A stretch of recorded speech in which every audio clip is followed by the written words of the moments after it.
When you want to make shoes like no one else, you have to ask questions no one else has asked. Like, what if the best materials you could find were already in nature? Like wool.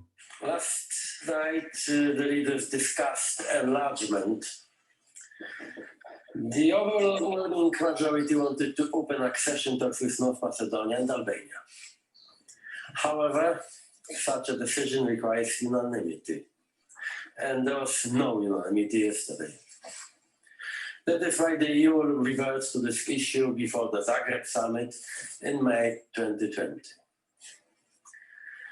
Let me be very clear. North Macedonia and Albania are not to blame for this. And the Commission reports are also clear that both these countries did what they were asked to do. And the adoption of the Prespa Agreement was a truly extraordinary achievement. So both countries have the right to start EU negotiations as of today.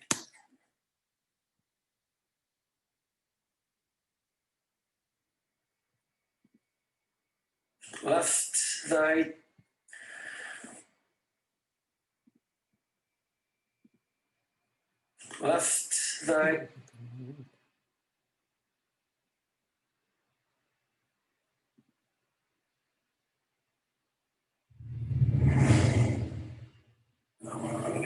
I'm very disappointed at our result on enlargement. 5 years ago, when I started my job, I said to Parliament that during the 5 years of my office, there would be no more enlargement. All sorts of people were very disappointed in the West, in the Western Balkans. It was quite clear that there would be no member state during that period of time that could fulfill the conditions. But in fact, what we've seen was quite different. People have made progress. Last night, it wasn't a question of whether or not those countries were ready. The issue yesterday was whether or not they were candidates who would be at the level which would allow us to start negotiations. I think this was a big mistake. A lot of countries thought they weren't ready even to start negotiations. I think it was an historic error. I fully believe that this will prove to be the case. The leaders discussed enlargement. The overwhelming majority wanted to open accession talks with North Macedonia and Albania. However, such a decision requires unanimity, and there was no unanimity yesterday. That is why the EU will revert to this issue before the Zagreb summit in May 2020. Let me be very clear. North Macedonia and Albania are not to blame for this.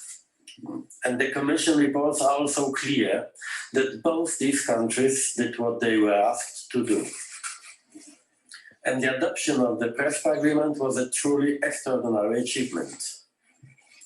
So both countries have the right to start EU negotiations as of today. They are ready.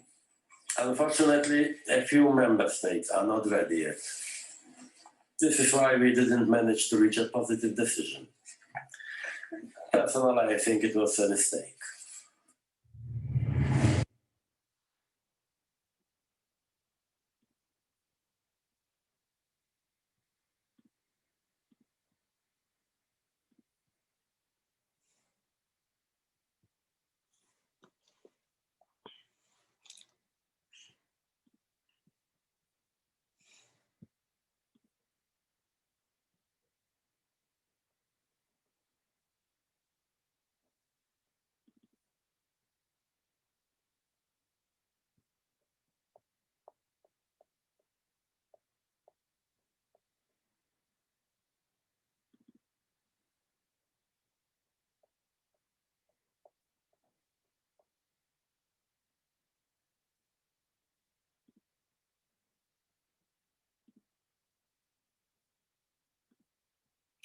Hello, everyone.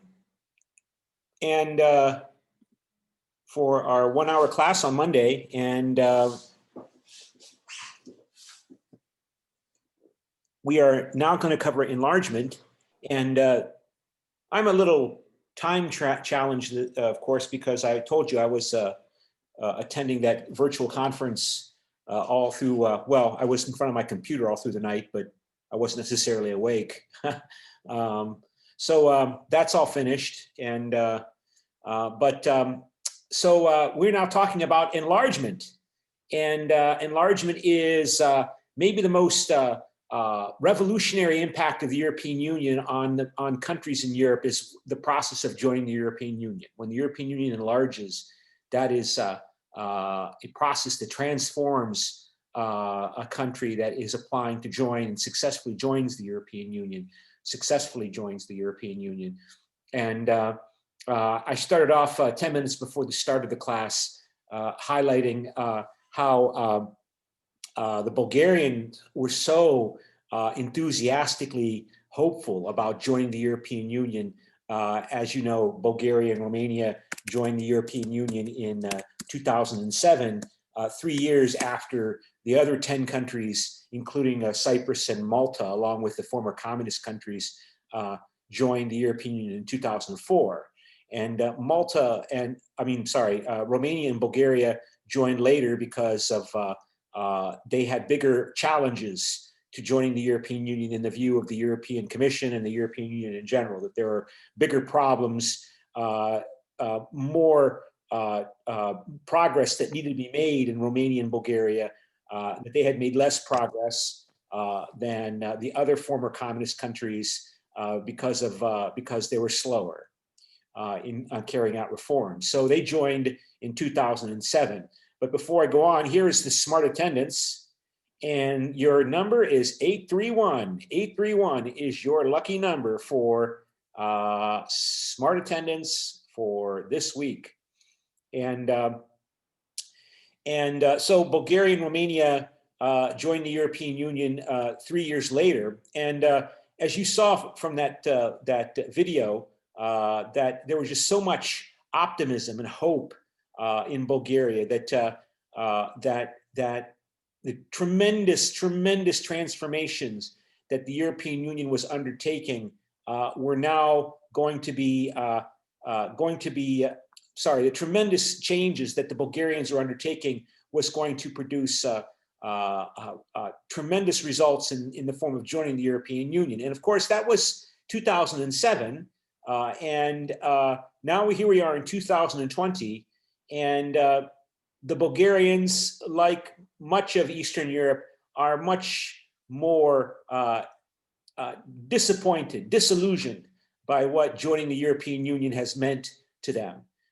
It did not revolutionarily transform their lives overnight, as they might have secretly, maybe subconsciously been hoping that when they joined the European Union, they would almost miraculously become prosperous and wealthy, like Germany, France, and Italy, and Belgium.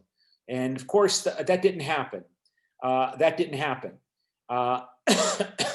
But I told you, I worked in Bulgaria from 1994 until 2009. So joining the European Union was a continual focus of politics in Bulgaria. It was a focus in political campaigns to win elections. It was a focus in government policies. It was a focus about just about any public policy or foreign policy question in Bulgaria focused on the European Union and also the NATO obligations of Bulgaria in trying to join the European Union. It joined the NATO earlier in the mid 1990s, and when a country does join the European Union, it revolutionarily changes these former communist countries. Cyprus and Malta, the changes in joining the European Union for Cyprus and Malta, or earlier, for example, let's take the case of Finland or Sweden, because they joined in the 1990s. You know, that was not as tremendous a transformation for those countries. if I go to the Wikipedia entry for enlargement, and I have to stop share and then go to share and then click here, you can see here is the nice Wikipedia entry for the enlargement of the European Union. You should know, by the way, Wikipedia is wonderful, but everybody knows how popular Wikipedia is. So people and rich people and companies and organizations will devote resources to making sure that their Wikipedia entry satisfies their desires. So this looks like it's well done, and it looks so well done. It looks to me, I bet that the European Union has devoted resources to it. But I should tell you, for example, that there are companies and corporations that will also pay people to put pro-company, for-profit company material on Wikipedia and engage in the process of participating in the modification process and using frequency of a session, frequency of access to the Wikipedia site to try to shift the content of their entries on for those for-profit companies in a favorable direction. So what I'm saying is you can't accept Wikipedia as being objectively true and neutral knowledge. But it is nice, obviously. It is very, very popular. So here's a nice little graphic about European Union enlargement. So you can see the coal and steel community. That was interesting. Let's go back to that. They showed, note that they have Algeria, when it was part of the French Empire, was part of the European Union. And so you see here the European Union is expanding, and then the Cold War ends, and in the mid-1990s, Sweden and Finland and Austria joined. Sweden and Finland and Austria joining the European Union obviously was much easier for them than it was for Poland and these former communist countries like Bulgaria here and Romania and Slovakia and the Czech Republic, and because they were already part of the free trade area and they're rich, industrialized, capitalist, democratic countries, obviously. But for these former communist countries with corrupt, imposed Stalinist communist regimes that were imposed by Moscow, I keep coming back to this point. I mean, we've never seen anything like that. The transformation that these kinds of countries had to go through when communism collapsed. I mean, even Germany's defeat in World War II, as I mentioned earlier, doesn't really compare to the tremendous transformation that these countries had to undergo when communism collapsed. Because even under the Nazis, they still had capitalism. You still had financial institutions for capitalist economy at work here. You had those were well developed. You had for-profit corporations and businesses dominating the economy. The defeat of the Nazis and the conquest of Germany, relied upon all of that skill and experience and institutions to develop the new the post-war Germany, Western Germany, I should say, and the politicians that were Democrats who had been hiding under Hitler when Hitler came to power. When Hitler was and the Nazis were removed, they came out of the closet, and they were there again to fulfill their previous political role that they had played before the Nazis came to power in 1933. So, I mean, the transformation that these countries had to go through is unprecedented in world history. And again, the European Union never gets the credit that it deserves. It never gets the public applause it deserves because it prevents bad things from happening most of the time. I mean, so far we haven't had a civil war in these former communist countries. There was one in Yugoslavia, right? And the European Union is critical. Sorry, but can you tell me the attendance number? Well, I don't know. What is the attendance number? The attendance number was 831. Thank you. So Thank you.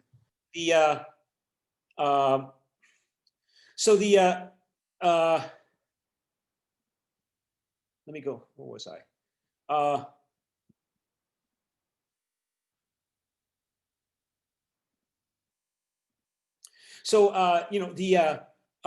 What was I saying?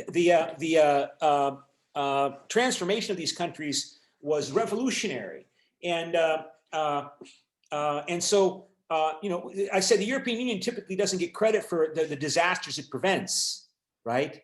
And instead it gets mocked and criticized for not fulfilling the, you know, amazing expectations that people have of the European Union, that it did not prevent this country from breaking up into civil war.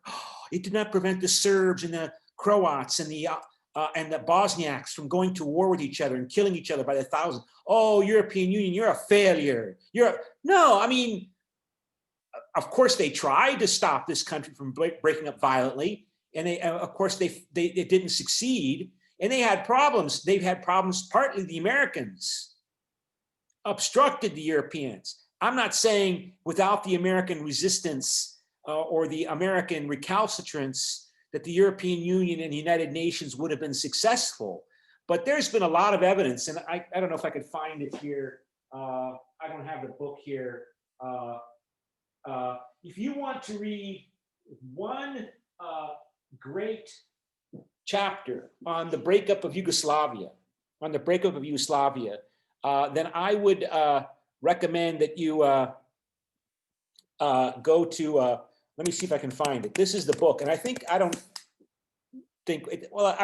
even waste time on this because the library's not going to order this book because it's old. But this is there's a great chapter that summarizes all of this that I highlight in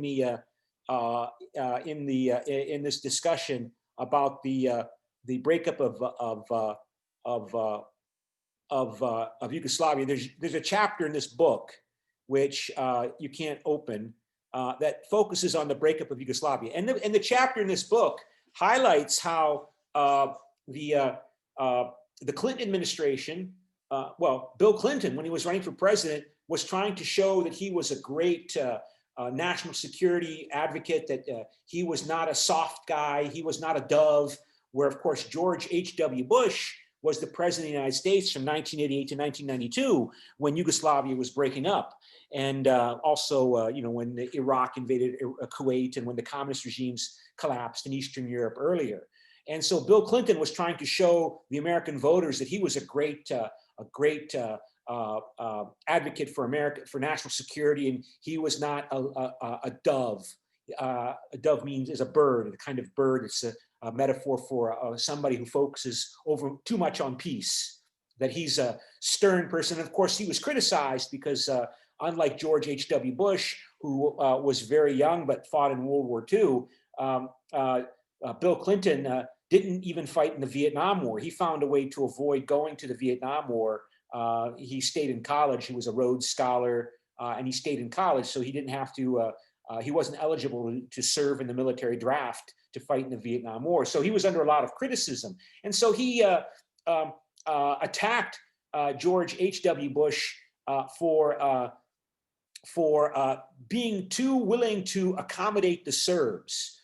The Serbs are one of the groups in the former Yugoslavia, which, if I can find it here, in the former Yugoslavia, that were the largest ethnic group within Yugoslavia. And you can see as this goes forward, it breaks up. So if I could stop it, so I can't really stop it, but I just wanted to see if I could stop the scroll. Serbia's here, right? So this is Serbia today in this part of Yugoslavia, old Yugoslavia, right here. This is Serbia, right? This is Serbia. And there are about 10 million of them. And he criticized, Bill Clinton criticized George H.W. Bush during the political campaign for president in 1992 of not being hostile, sufficiently bellicose and stern with the Serbs, trying to be neutral. And there were a lot of people claiming that the Serbs are the bad guys, that everybody was bad in Yugoslavia, but they were worse than everyone else. And that's not necessarily fair, but that's what Bill Clinton claimed.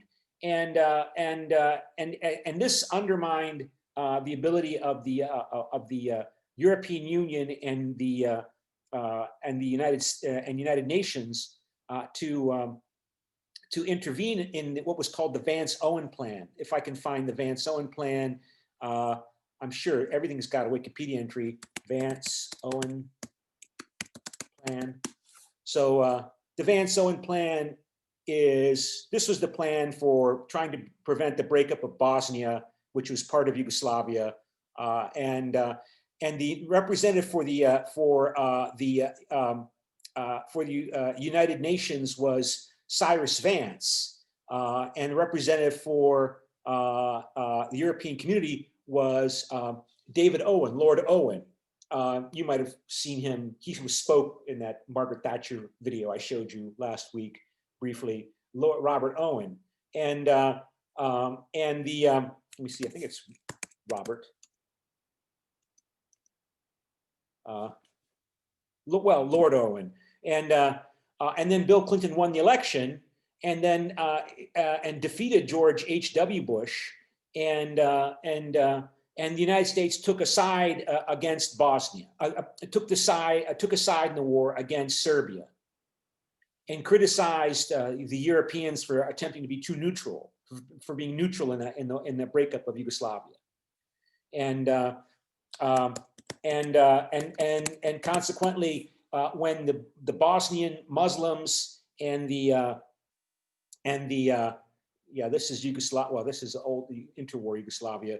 When the Bosnian Muslims, you can see this is the Socialist Republic of Serbia. This was the autonomous province of Vojvodina, which is technically part of Serbia, and the autonomous province of Kosovo as well, the Serbian autonomous province. This is the communist Yugoslavia. And so when the Croats and the Muslims living here, Bosnian Muslims living here, the Slavic Muslims living here, understood that the United States was blaming them, Serbia, as being primarily responsible for the war, they became less willing to cooperate and negotiate because they thought the Americans and Germans were on their side, on the side of the Croats and the Slovenians. And they became much less willing to compromise with Serbia. This is not mentioned sufficiently. When the European Union is criticized, oh, European Union is a peace strategy. It's supposed to prevent war. And here there's a civil war in the heart of Europe, and they failed to stop the civil war. They faced a lot of problems, including from the United States. And then as the fighting continued in Yugoslavia, the United States, there was a tendency of American nationalism emerged that they didn't want they wanted to continue to play a leading role. They didn't want the European Union and United Nations, which involves Russia and China through the UN Security Council, playing equal roles in dealing with this. No, this should be part of NATO. In other words, the United States should take the lead. NATO should deal with this, not United Nations and European Union. And the reason I mentioned this Vance-Owen plan is because the Vance-Owen Plan is interesting because, as I said, Jimmy Carter's Secretary of State, Cyrus Vance, was no longer Secretary of State for the United States, of course, anymore. He was the representative for the United Nations, and Lord Owen was the representative for the European Community before it became the European Union. And his son is Cyrus Vance Jr. Cyrus Vance Jr. is the let's see if I can, yes, he's the Manhattan District Attorney for New York.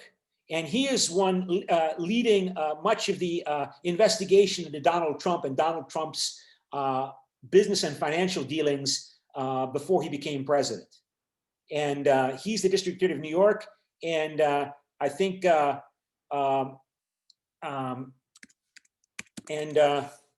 he's elected. So, he's not a United States District Attorney. He's the elected New York State District Attorney for this area, the District Attorney of New York County, New York. And the reason why this is important is because, and Donald Trump knows this, and we all know this, that even if Donald Trump uses his power to pardon himself and say, I am innocent, I am pardoned for any crime I've may have committed as President of the United States, which he may have the power legally to do according to the US Constitution. That pardon power does not apply to state crimes, crimes that are not federal crimes, but crimes according to the laws of the 50 different states of the United States, including New York State, which has oversight over Wall Street and the banks in New York City. So even if Donald Trump attempts to pardon himself and says, I hereby pardon myself for any crime I may have committed while I was president, he can't pardon himself for any kind of crimes he may have committed before he became, the crimes he committed by, say, avoiding taxation or paying his taxes when he was a businessman before he became president. But when if he engaged in fraud or any kind of activities that were illegal on Wall Street in terms of financial fraud, in terms of paying taxes to New York because he was a citizen of New York, he can't get away from that. So if Donald Trump is prosecuted after he leaves office, this person is going to be leading the prosecution. One of the people, not the only person. He will be leading the prosecution. That's Cyrus Vance's son, Cyrus Vance Jr. So that keep that in mind. To go back to let's see if I can find David Owen. And David Owen is still active. There he is, Lord Owen. He was the representative for the European Community in attempting to come to an agreement with between the Serbs and Croats, whereby the European Union would not recognize Serbia or Croatia or Slovenia until they came to an agreement regarding how they were going to peacefully separate and come up with a new arrangement, a new kind of political agreement, whereby if they became independent countries, they would also protect their minorities living within them. Because, you know, this in Bosnia, there are 4 million people about, 1/3 for Serbs, 1/3 were Croats, and 1/3 were Bosniaks, Slavic Muslims, right? In Croatia, there were 30% of the population was Serb. Even though this is the Republic of Croatia, 1/3 of the population, almost 1/3 of the population of Croatia was Serbian. And these groups more or less hate each other, historically, hate each other. They think that they were, except the only republic that's relatively homogenous was Slovenia. So almost nobody lives there but Slovenes. And so Slovenia leaving the European Union was easy because there were no Croat minority or no Serb minority. There was no minorities here. And they were always the most prosperous and most wealthy part of Yugoslavia. So they joined the European Union. Slovenia joined in 2004, along with Hungary and Czechoslovakia, and they joined in 2004. Serbia still has not joined. Croatia joined, I think, in 2013, finally. The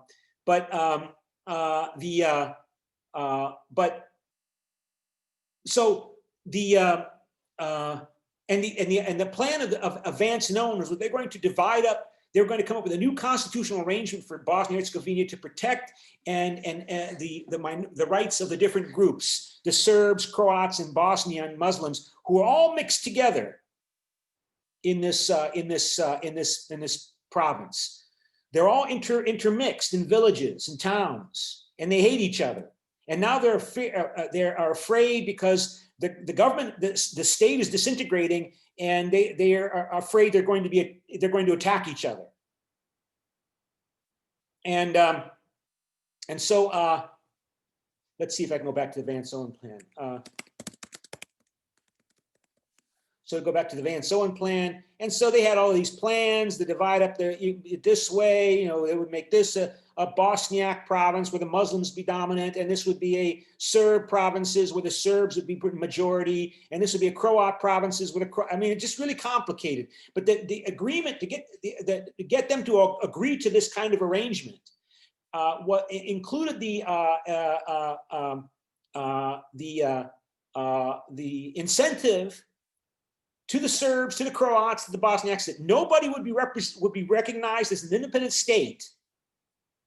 The Republic of Croatia, nobody would be recognized. The Republic of Slovenia, nobody would be recognized as a new state until they came to an agreement among themselves how they're going to protect the rights of the minorities in the different countries. And except for Slovenia, they all have minorities in them, or had.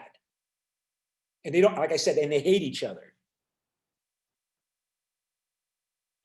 But, and this goes on, it actually goes on to say here, what was said and by whom?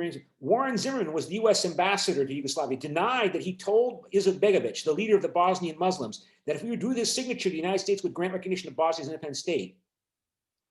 So, I mean, that again, the United States didn't want to treat the Serbs equally with the Croats and the Bosniaks. They wanted Serbia, they decided that Serbia, under Clinton, that Serbia was mostly to blame for the violence in Yugoslavia. So, and the United States obstructed the European Union in this case. And you can see it's sensitive. It's a sensitive topic here. I mean, it's implied here. No, I didn't do that. Yes, yeah, well, in the Managing Global Chaos, they imply that they did.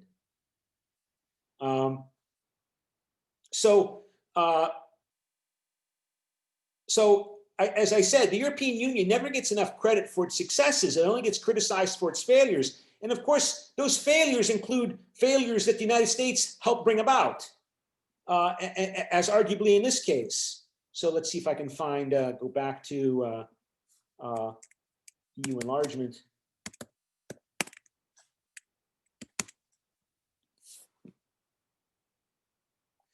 Okay, so, and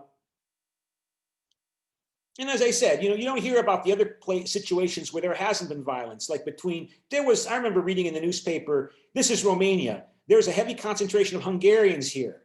Some bad things happened in World War II between the Hungarians and the Romanians, but there hasn't been violence between these two groups, and NATO and European Union get some of the credit for that.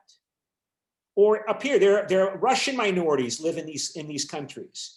Not so much in Lithuania, but in Latvia and Estonia, there are large Russian minorities. And the Latvians and Estonians don't like them. Most of them settled there under communism. And they don't want to learn Latvian, and they don't want their children to study Estonian and become good Estonian citizens.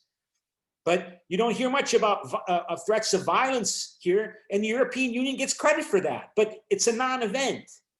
The enlargement of these countries has played an important role. The enlargement of the European Union and the joining of these countries in the European Union has played a positive role in maintaining peace in these countries.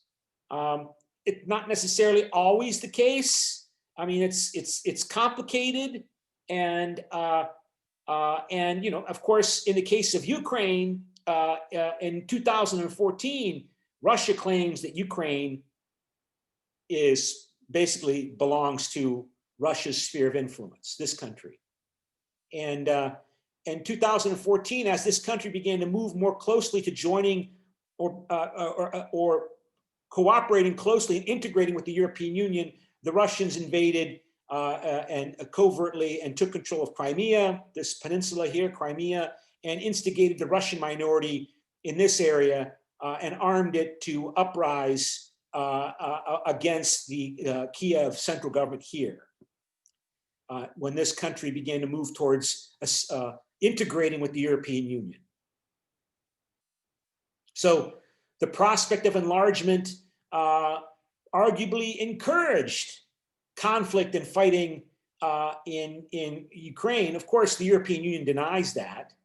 The European Union claims Russia is resentful about Ukrainians determining their own destiny. Russia wants to continue to dominate this country.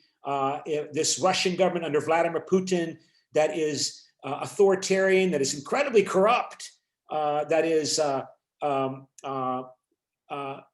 not living up to European standards. And of course, Ukrainian young people, students like you, many of them want to join the European Union, particularly in this area, in the western part of Ukraine, in this part of Ukraine that had been part of the Austrian Empire until the end of World War I, right, Galicia.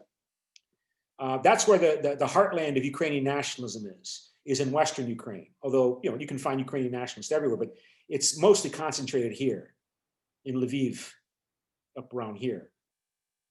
I was there a few years ago for a conference. And there was a Catholic connection, by the way, because these people are also Ukrainian Catholics. They follow a different kind of form of Catholic religion, but they acknowledge the Pope as in Rome as the head of the church. And they tend to be intensely nationalistic. And of course, the European Union has encouraged the dreams of these people because, like in Poland, like in Bulgaria, like in Romania, these Ukrainian nationalists, patriot nationalists, they want to improve their country. They want to make their country prosperous. They want to end corruption. And it's incredibly corrupt. I mean, it's as corrupt as anything in Russia. Incredibly corrupt. But there are news reports about North Korean agents going to Ukraine to buy rocket engines for missile engines, because you can buy anything in Ukraine. You can buy anything, including missile engines, rocket engines. You can buy anything. And because of the corruption. And so, of course, these young Ukrainian nationalist patriots, they want to improve their country, and they want to improve their country in the same way Poland and Romania and Bulgaria did, by adopting the acquis communautaire, by following European Union principles, by having the European Union's assistance and help and guidance to undertake the transformation of their country so it becomes a European, quote unquote, European countries like France and Germany and Italy. So I'm just showing you their point of view, right? That, and why the European Union supported them, and also the United States supported the uprising in Kiev and in the Maidan Square in downtown Kiev to overthrow the pro-Russian government under Yanukovych, very pro-Russian government, very corrupt, to overthrow that legally elected president. He was legally elected. That's the Russian argument, that Yanukovych was elected in a free and fair election. Everybody admits it was a free and fair election. He was incredibly corrupt, but that's who the Ukrainians elected. And when he refused to move his country to begin integration formally with the European Union through a free trade agreement, he refused to implement the free trade agreement that he promised earlier during the campaign that he would do when he was running for president, that yes, we will move Ukraine to joining the Europe, to association with the European Union, to a trade agreement with the European Union. And then he becomes president and then he changes his mind under pressure from Moscow here, right? And when he changed his mind, mostly young people like you, students, uprose in the cities and towns and drove him from office after 100 people died. A lot of students, a lot of young people died when they were shot on by the police.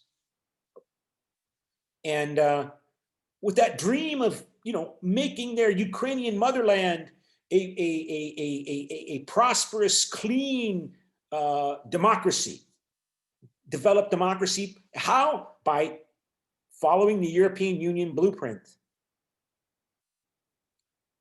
And that's when Yanukovych was driven from power. That's when Russia then covertly sent unofficial soldiers to annex Crimea and to instigate this area where Russian minority is concentrated to rise up against and separate themselves from the rest of Ukraine. And the war is still continuing. The reports say that 1 or 2 soldiers die every week in this area, in this ongoing fighting here. Over 10,000 people have died in the fighting in this area, over 10,000 over the last 6 years. And there's over 1 million refugees, people driven from their homes because of the fighting in this area, out of fear that they're going to die if they stay from artillery and guns. Interestingly, most of those refugees went to Russia. They went to Russia. And that highlights the point that this country, these borders, Ukraine never really had borders until Stalin in the 1920s. established the borders. Stalin and Lenin agreed that, okay, Ukraine will have, it will be a republic of the Soviet Union, and this will have a republic and have republic borders. And here are the borders of Ukraine. And of course, they added territory at the end of World War II. And of course, they established also borders for Belarus. There's a lot of news these days as well. But this was a country from a Russian perspective it's a modern creation that the communists made. It's not like these people feel Russian in this area. Like I said, Yanukovych won an election to become president and then was driven out by Ukrainian nationalists. And Crimea was part of Ukraine, but that's because Khrushchev, when he was communist ruler of the Soviet Union in 1957, he gave this peninsula to Ukraine as a gift because he was Ukrainian, and it really didn't make any difference because they're all part of the Soviet Union. And he wanted to, I guess, one report said Khrushchev wanted to compensate Ukraine for the famine and disasters of Stalinism and Stalin's abuse and genocidal policies against the Ukrainian people during the 30s and 40s. And so he gave them a gift of Crimea, which to Russians, oh gosh, for what would be the equivalent for French students? I mean, Crimea is for Russians what Dok Island is for Koreans. An issue of nationalism, that is Russian territory. That is Russian territory. And we're not, if Ukraine is going to join the European Union, okay, but they're not taking Crimea. That's Russian territory. And so they took it back. And also there's a military base there, a big military base, Navy base. And that's the headquarters of the Russian Black Sea Fleet is in Crimea, in Sevastopol. And I just this morning, one woman at this professor at this, I think she sounded like she was Russian. She made that argument at this conference I attended on Zoom that there's no other port facilities that can accommodate the Russian Black Sea Fleet except on Crimea. And she said that there's another Russian base at Novorossiysk, I think here. It's not, she said it's not big enough. I don't know what she means. She's claiming there's no other port big enough, seaport big enough to accommodate the Russia's Black Sea Fleet. This is the Black Sea, right? So it's not just romantic nationalist images. It's the fact that if Russia's going to have a Black Sea Navy, it needs that port facility. So this enlargement issue, this is really important. I mean, like we covered in the previous class, right? When we talked about how to define fascism, and according to Cottom book, that typically nationalism, it's not an ideology, it's a motivation that is based upon a political motivation based upon my identity or your identity. But it can associate with other values. In the 1930s, nationalism tended to be associated with authoritarian values. But Cottom stated in those notes I shared with you that it's much more common for nationalism to associate with liberal, democratic, capitalist values. And that's what the European Union tries to promote, nationalism, that a good Pole or a good Bulgarian patriot should be European. And being European means you have capitalism, you have democracy, you protect your minorities, you protect human rights. That's what a good Bulgarian patriot does. That's what a good Polish patriot does. That's what a good Ukrainian patriot should do. To harness the energy of nationalism, because it's not going to go away, right? Nationalism is there. It appears in those different contexts. So you have to deal with it. And ideally, you want to put a harness on, like you put a harness on a horse, right? You want to use it, guide it. It's a source of energy, political energy that you can use to drive forward reforms in these countries that faced astronomical challenges in trying to move from Stalinism to advanced liberal democracies. Like I said, we've never seen that before. And for North Korea to do the same, you get a sense it's even greater challenge for North Korea, right? particularly since the Kim family wants to stay in power.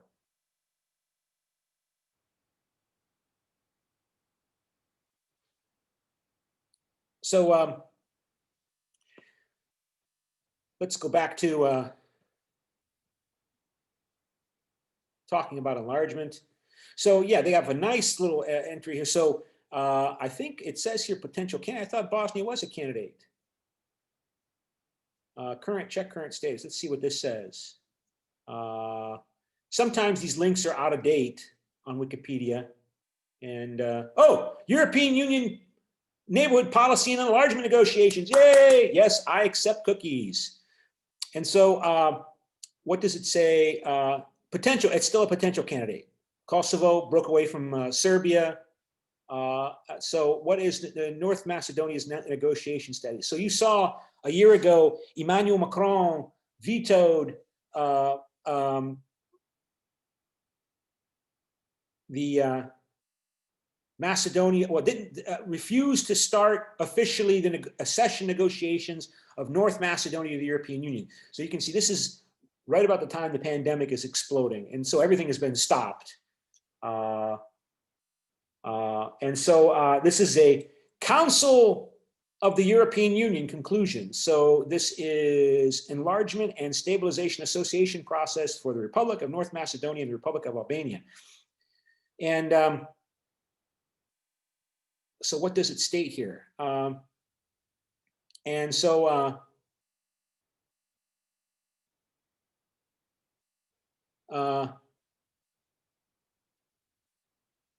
I don't think they've officially begun. Oh,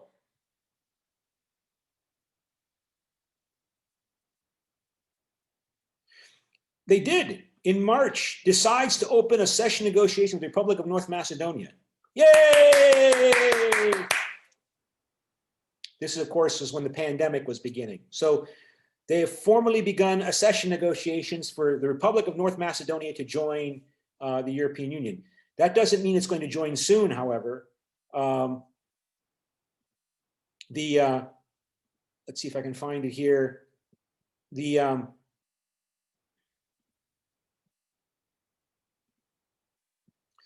Turkey, this country here, they have been beginning this, they began accession negotiations in the late 1990s, I think in 1997, at the same time as Croatia.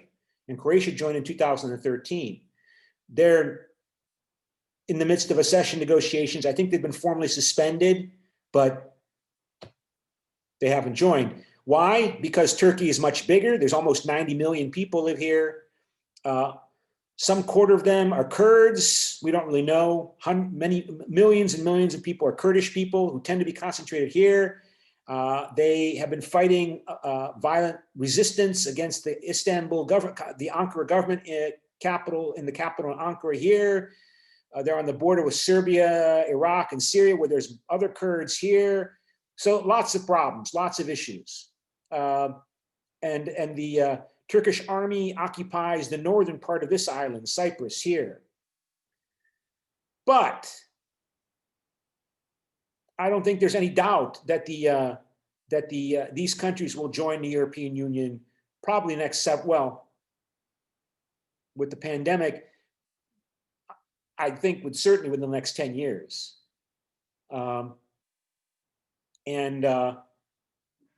This is North Macedonia, this is Kosovo, there's Republic of Serbia, there's Bosnia, and there's Montenegro. Montenegro just joined NATO.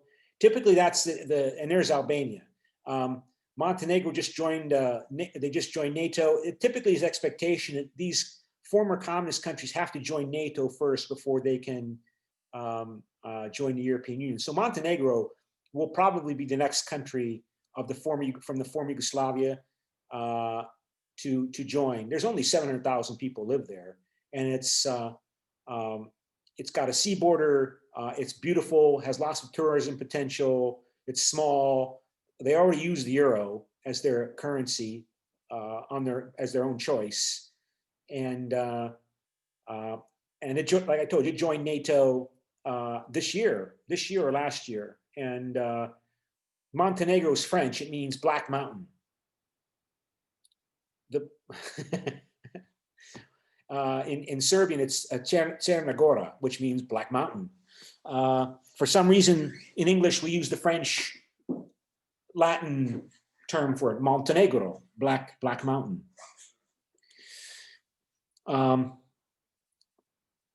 And so, there's these ongoing speculation that before this country joined, Montenegro joined NATO, that somehow the Russian secret police was attempted to carry out a coup against the ruling government in Montenegro to try to stop it from joining NATO. The Russians claim that they have a special connection with Serbs and Montenegrins because the Montenegrins are considered to be basically Serbs, but in their own special region. And well, look at this, ethnic group, 45%, it's a sensitive topic. I shouldn't be so, and almost 30% Serbs, but that somehow Russia has a close connection with Orthodox Christian Slavs like the Serbs and the Montenegrins. And maybe Russia was hoping to get back closely with Montenegro and get access to this Mediterranean seacoast for naval bases. But there's this ongoing discussion that somehow Russian intelligence agents attempted to carry out a coup involving some Bulgarians as well, and it failed. And then Montenegro joined NATO. So for whatever reason, Russia views NATO and the European Union as basically being two sides of the same coin. I showed this to you before, right? The Russians view that the European Union basically is the soft power side of European power organized to serve American interests and American aims represented through NATO, right? So if one side of the coin, two sides of the same coin. So if one side is NATO, on the other side is European Union, in the Russian point of view.